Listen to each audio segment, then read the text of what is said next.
আসসালামাইকুম ভিউয়ার্স, আমাদের রুমের কারেন্ট চলে গেছে, কিন্তু আমাদের এক ছোট ভাই রানা, উনি রান্না করতেছে। এখন ওনার ডিউটি আছে তো সকালে, এই জন্য উনি আর কারেন্টের দরকার হইতেছে না। দেখেন আপনারা, এই চুলায় কোনো কারেন্ট নাই, ঠিক আছে, একটু উঁচা করেন। কিন্তু ওনার তাড়াহুড়ার জন্য উনি কারেন্ট ছাড়াই রান্না করবেন।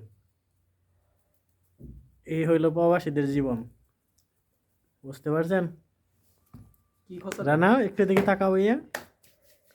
ভাইয়া কি কেন রান্না করতেছে ভাবে?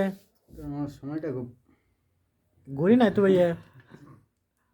আমার 8 মিনিট সময়, 8 মিনিটের ভিতরে রান্না পাক করতে হবে। মানে 8 মিনিটের ভিতরে তুমি রান্না শেষ করে ফেলবা? পরে কি ভাবি ফোন দিব না গার্লফ্রেন্ডে ফোন দিব? না না, আমার ডিউটিতে আছে। এই দেখেন, গোস্ত পাকাবো হয়তো, এই অবস্থায় এখন কি বলবা। তো কি পানি গরম হচ্ছে না কেন? কারেন্ট নাই তো ভাইয়া, কিছু খাইছো? কারেন্ট নাই, ওই রুমে গেছিলাম তো, ওই রুমেতে কি জানি একটা খাওয়া তাহলে দিছে। এগুলা তুমি ডাইলা দিছো কেন এখানে? আমি তো মনে করছি কারেন্ট আছে। আচ্ছা, এই রান্না দিয়ে না।